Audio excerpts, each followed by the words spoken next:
Chapter 30 of When the King Came. When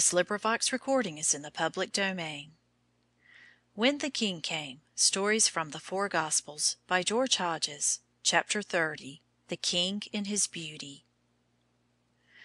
Among the 12 were 3 whom our Lord loved more than the others. This he showed by liking to have them near him. Thus, when he went into the room where the minister's little daughter lay, white and cold, upon her bed, he left 9 apostles outside, and took with him only these 3, Peter and James and John. This was not because they were so much better than the others. None of the 9, except Judas, made such mistakes or had such faults as the 3. I suppose that the explanation is that Peter and James and John loved him more, and he was able to give them more of his love because they were able to receive it. Anyhow, he preferred their company. One day he took these 3 with him to climb a mountain, leaving the 9 to wait in the valley. And on the way down he said, "You must not tell. You must keep it a deep secret until I shall rise from the dead." They did not know what he meant by rising from the dead, but they promised him that they would tell no man what they had seen upon the height. Then for months and months they went about remembering a strange and wonderful sight, and wishing that they could speak of it to Andrew and Philip and the rest, but saying never a word till the time came, for they knew how to keep a secret. Then they told. They said, "You remember that day when we knew for the first time that our Master was the King of Glory, and when the first time he told us that he must be put to death? You remember how he thought about it all that week, and talked among ourselves sometimes with pride and sometimes with grief, and how at the end of the week we 3 went away with him alone while you stayed below. That night a marvellous thing happened, but he told us not to tell. Now the time has come when there is no more need of secrecy. Listen, thus it was."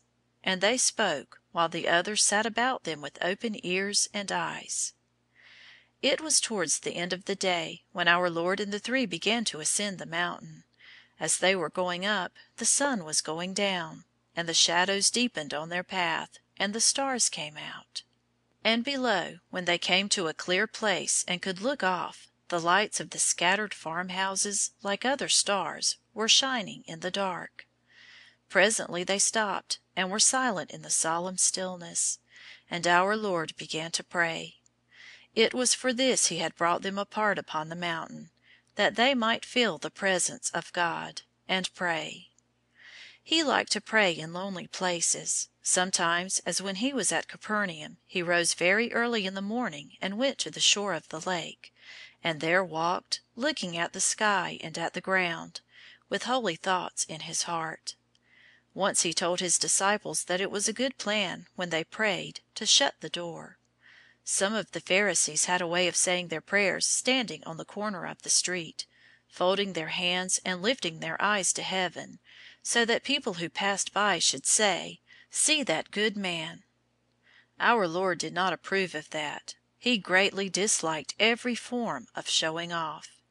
So he said to his disciples, "When you pray, go into your room and close the door." That night on the mountain, the darkness was like a door between him and the world. There then he prayed, not asking God to give him this or that, but simply standing in the presence of God, as a little child stands by his father's knee, feeling the nearness and the love of God, praying in his heart rather than with his lips. But the 3 were tired, and it was late, and the night was dark and still. One would hardly think that the saints would go to sleep saying their prayers, but these saints did. As they prayed, their eyes grew heavy, and before they knew it, they were fast asleep.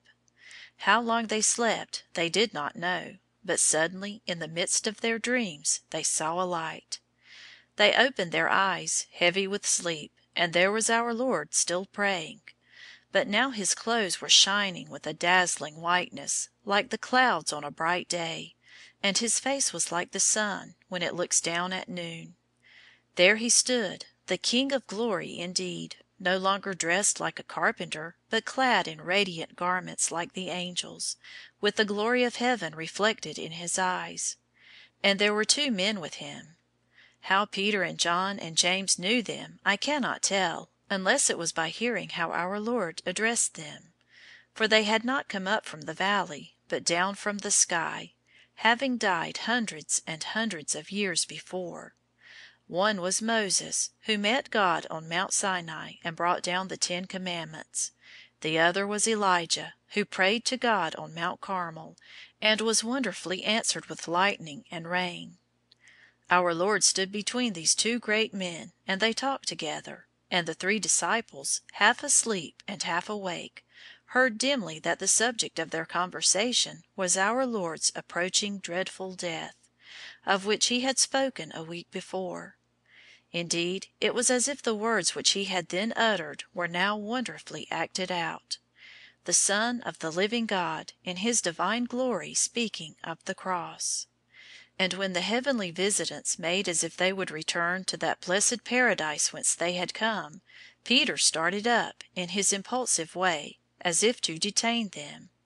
Hardly knowing what he said, through fear and sleep, "Master," he cried, "it is good for us to be here. Let us make 3 tents, one for thee, and one for Moses, and one for Elijah." He and his 2 companions would pull down branches from the trees, that Jesus and Moses and Elijah might stay upon the mountain.